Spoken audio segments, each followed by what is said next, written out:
शुभ प्रभात बच्चों। आज हम सेंट लॉरेंस स्कूल के प्रांगण में वीडियोग्राफिक सेशन के अंतर्गत कक्षा 9 के छात्रों के लिए एकांकी संचय के अंतर्गत दूसरे पाठ बहु की विद्या का अध्ययन कराएंगे।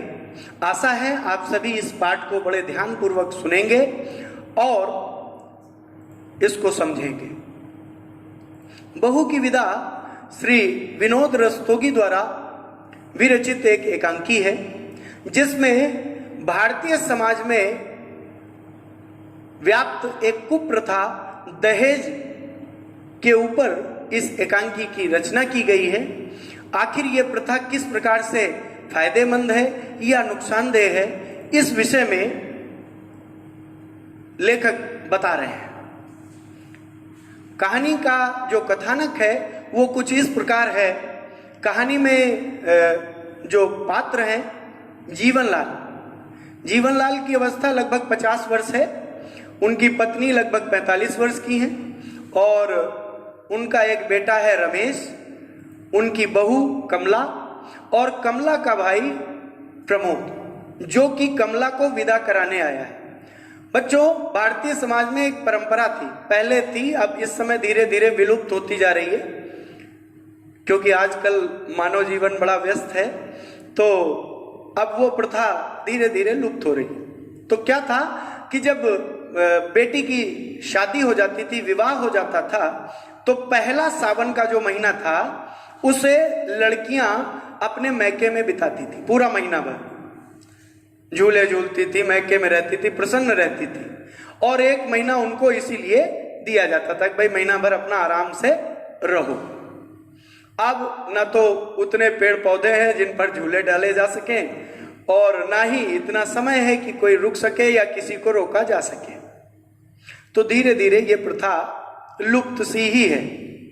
गांव में यदा कदा यत्र तत्र दिखाई पड़ती है, लेकिन सार्वत्रिक रूप से अब यह उतनी प्रभावी नहीं है। तो उसी सावन में एक त्योहार पड़ता है रक्षाबंधन, तो अब यह प्रथा सिर्फ रक्षाबंधन पर सिमट कर रह गई है।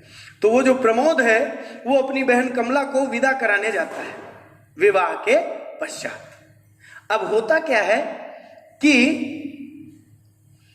जब वो जाता है तो विवाह में चूंकि प्रमोद ने उतना दहेज नहीं दिया था जितनी की जीवनलाल को अपेक्षा थी, और जीवनलाल को ऐसा लगता है कि भरी बिरादरी में यह उसका अपमान है।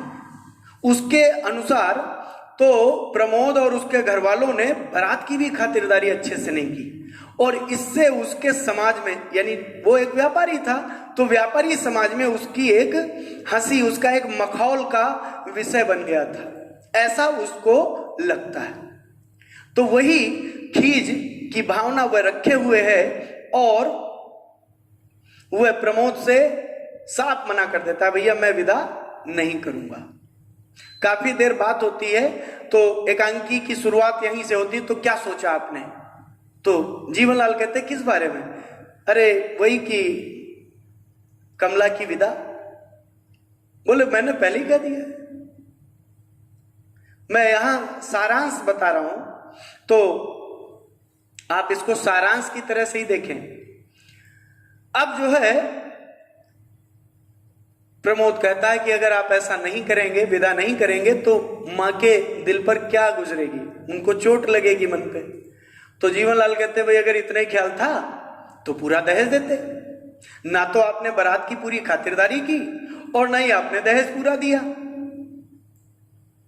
अगर मां के दिल का इतना ही ख्याल था तो दहेज पूरा देते। आपने बड़ी बिरादरी में जो मुझे घाव दिया है वो आज भी हरा है। पहले उसके मरहम के रूप में 5,000 रुपए इस हाथ पे रखो। अपना दाहिना हाथ फैला के कहता है पहले इस हाथ पे रखो, जब मुझे वो मरहम मिल जाएगा तो मैं तुम्हारी बहन को विदा कर दूंगा। अब वो सोचता है बाबूजी ठीक है, अभी तो स्थिति नहीं है, वैसे हमसे जो बन पड़ा था वो हमने किया। जीवनलाल कहता है अगर आपकी क्षमता नहीं थी, आपकी इतनी सहन शक्ति हैसियत नहीं थी, तो झोपड़ी में रहकर महल से नाता क्यों जोड़ा? यानी कि गरीब होकर के भी अमीर घर में रिश्ता क्यों जोड़ा, क्या आवश्यकता थी। आप देख सकते हैं यहां दहेज के लेन देन की बात चल रही है, जो कि आज भी बड़े पैमाने पर है। जितना बड़ा परिवार है भारत में, उतने बड़े स्तर पर यह दहेज की प्रथा व्याप्त है। ये कुप्रथा है। मैंने बताया भी है आपको, पहले जो विवाह की परंपरा थी, हालांकि अब ये चूंकि पाठ से जुड़ा विषय है, लेसन से रिलेटेड है, इसलिए बता रहा हूं कि ये जो कुप्रथा है ये धीरे धीरे आई, पहले ऐसा नहीं था। पहले जो श्रेष्ठ विवाह बताए गए हैं उनमें से आर्ष, प्रजापत्य, देव ये श्रेष्ठ है, इनमें दहेज का कहीं नाम निशान नहीं है। चौथा गंधर्व है, उसमें थोड़ा सा नाम आता है कि भाई वधू को सजा धजा के जेवर से तब विदा करो। तो ये विवाह के प्रकार थे। इसके बाद फिर और भी 4 कैटेगरी हैं, पिशाच, प्रेत्य, राक्षस विवाह वगैरह वगैरह। खैर उन मैंने सिर्फ इतना इसलिए बताया क्योंकि इनका पाठ से थोड़ा सा जुड़ा। आखिर ये प्रथा कहां से आई, क्यों आई, इस विषय में बताने के लिए मैंने इतना सब आपको बताया। तो उन विवाहों में ऐसी कोई परंपरा नहीं थी, लेकिन धीरे धीरे राजा, महाजन, सामंत इन लोगों ने अपनी बेटियों के विवाह में उस प्रथा को, जो आभूषण सहित विदा करना था, उसके साथ साथ और भी कुछ सामान वगैरह देना शुरू कर दिया। और धीरे धीरे इस प्रथा ने कुप्रथा का रूप ले लिया। पहले बड़े लोग करते थे, फिर छोटे लोग करने लगे, फिर मध्यम वर्गीय भी करने लगे, अब सब करने लगे। और भारत में यह प्रथा आसपास में पूरी तरह से व्याप्त है। तो प्रमोद कहता है कि अब बाबूजी अभी तो नहीं, लेकिन हाँ गौने में हम आपकी मांग को पूरा करने का पूरा प्रयास करेंगे। जीवनलाल कहता भैया मैंने बाल धूप में सफेद नहीं किए, मुझे बेवकूफ समझ रहे हो, मुझे मूर्ख बनाने का प्रयास कर रहे हो, तुम कल के छोकरे। तो कहता कि हम भी बेटी वाले हैं, हमारी बेटी गौरी की शादी हमने बड़ी धूमधाम से की, इतना दहेज दिया कि बाराती और देखने वालों ने दांतों तले उंगली दबा ली। दांतों तले उंगली दबाना ही नहीं, विस्मित होना, आश्चर्यचकित होना, इतना दहेज दिया था। हम भी बेटी वाले हैं, मूंछों पर ताव देते हुए बता रहे हैं। हमारी नाक है, मतलब नाक वाले। नाक का मतलब, अब यहां नाक का मतलब नोज नहीं है, नाक का मतलब है इज्जत, मर्यादा, कीर्ति, या आप इसको कह सकते हो क्रेडिट। क्रेडिट भी कह सकते हो, वैसे ही तो व्यापारिक भाषा हो गई, आप हिंदी में ही समझो। तो कहते हैं हम भी नाक वाले हैं। अच्छा, तो उस समय जो है राजेश्वरी वहां पर उपस्थित हैं, वो कहती हैं अच्छा तो क्या वो नकटा है, आप तो गाली दे रहे हो। अरे भैया मैं गाली कहां दे रहा हूं, मैंने कुछ कहा बुरा? तो प्रमोद मन में कुछ सोचते हुए कहता नहीं बाबूजी आप सही कह रहे हो, जो पैसे वाला है वही नाक वाला है, वही इज्जत वाला है। जिनके पास पैसा नहीं है उनके नाक कहां, उनके इज्जत कहां। तो तभी वो कहता अच्छा ठीक है, एक काम करो, जाके मिल लो बहन से, और तब तक मैं देखता हूं, उसके बाद विदा तो होगी नहीं। मतलब उसका कहने का मतलब है मैं चला अपनी बेटी के लिए देखने की, भाई रास्ता देखने कि भाई मेरी बेटी आ रही है गौरी। अब प्रमोद कमला से जाकर के मिलता है, बात करता है, तो पता चलता है कमला के शब्दों में, कमला कहती है, कमला के अनुसार क्या है कि बाबूजी थोड़ा सा जिद्दी स्वभाव के हैं, लेकिन मन से बहुत अच्छे हैं, उन्होंने कभी मुझे परेशान नहीं किया। और गौरी वो तो मुझे सहेली की तरह लगती है, सखी की तरह लगती है, फ्रेंड की तरह लगती है। वो इतना हंसती है, हर बात पे हंसाती है कि मुझे सखियों की याद ही नहीं आएगी। और माँ जी वो तो मुझे बेटी की तरह मानती हैं। तो भला मुझे ऐसा कोई माहौल नहीं लगता कि मैं जो है मतलब यहाँ मुझे बुरा लगे, इसलिए आप मेरी चिंता ना करो। तो प्रमोद कहता है कि नहीं नहीं मैं पूरी कोशिश करूंगा, मैं विदा कराऊंगा। तो कमला कहती नहीं नहीं अभी आपको विमला की भी शादी करनी है, और उसकी शादी में भी आपको पैसा लगाना पड़ेगा। बोले प्रमोद कहता है कि ऐसी मरी गिरी हालत में भी मकान 5-7 हजार का तो बिक ही जाएगा। तो कमला कहती नहीं, अभी इसकी कोई आवश्यकता नहीं है।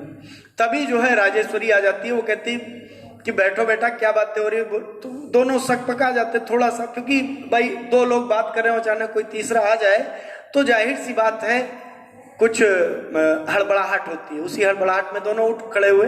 तो राजेश्वरी कहती है बैठो बैठो, कोई दिक्कत नहीं, क्या बात है। तो बताते हैं कि बाबूजी ने दहेज मतलब रुपए मांगे। कितने मांगे? 5,000। अरे तो मैं जानती हूँ कि उनको जो है इंसान से ज्यादा रुपया प्यारा है। वो रुपए को ज्यादा महत्व देते हैं, इंसान को कम महत्व देते हैं। उन्हें कागज के टुकड़े ज्यादा प्यारे हैं। एक काम करो, अपनी कमर से चाबियों का गुच्छा निकालती हूँ, कहती तिजोरी से 5,000 रुपए निकाल के इनको दो, या मैं खुद अभी ला के दे रही हूं,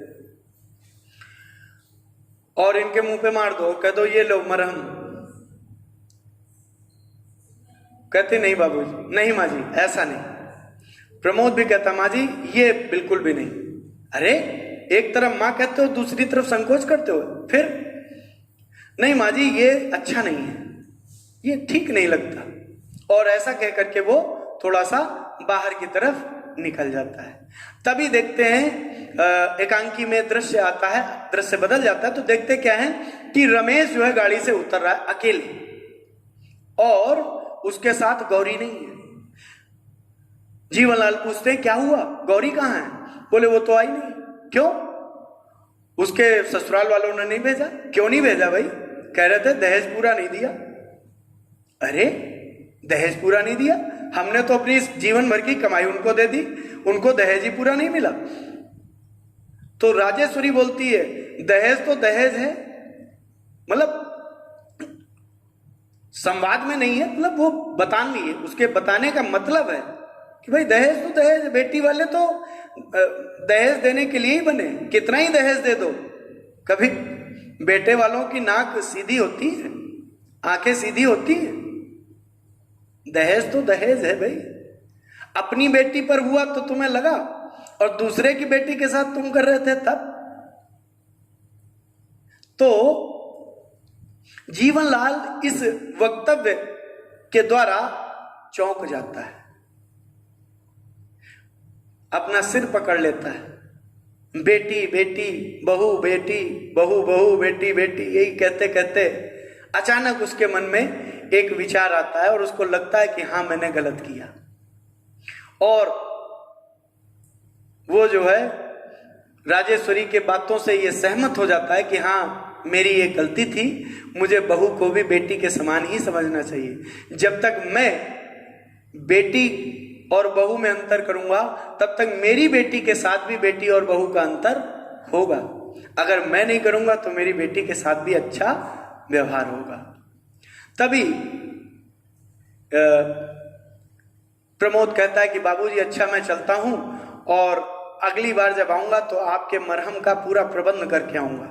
तो जीवनलाल कहता है बेटा मुझे और लज्जित न करो, अब जो है मेरे मरहम, मेरी चोट का इलाज दूसरी चोट से हो गया। यानी जो अपमान मुझे लग रहा था वही अपमान मेरी बेटी के ससुराल वालों को लगा, और उन्होंने भी मुझे वही प्रताड़ना दी। इसलिए अब उस चोट से इस चोट का इलाज हो गया है, इसलिए अब ऐसा न कहो। और वो अपनी पत्नी राजेश्वरी से कहता है कि अरे खड़ी खड़ी मुंह क्या देख रही हो, बहू की विदा की तैयारी करो, बहू विदा नहीं करनी क्या? और फिर क्या होता है, इसके तुरंत बाद कमला वहां से देखती है, तभी अचानक जो है यवनिका पात होता है, नहीं कि पर्दा जो है गिर जाता है। सभी प्रसन्न, मतलब प्रमोद भी मुस्कुरा देता है और कमला भी मुस्कुरा देती है, और पर्दा गिर जाता है। तो इस कहानी के माध्यम से, इस एकांकी के माध्यम से लेखक ने दहेज प्रथा पर एक करारा प्रहार किया है। वो बताना चाह रहा है कि दहेज किसी भी हाल में समाज और परिवार के लिए केवल एक भयंकर रोग है, जब तक इस रोग को दूर नहीं किया जाएगा तब तक समाज मजबूत और बलिष्ठ नहीं हो सकता। समाज को मजबूत बनाना है तो इस रोग को खत्म करना पड़ेगा।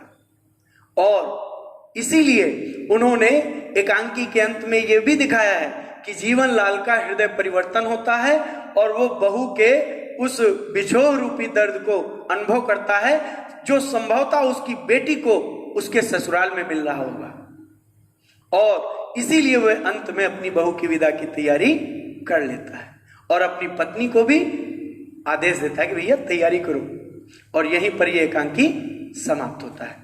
तो आगे बच्चों हम आपको साहित्य सागर के अंतर्गत दूसरी कहानी काकी का अध्ययन कराएंगे।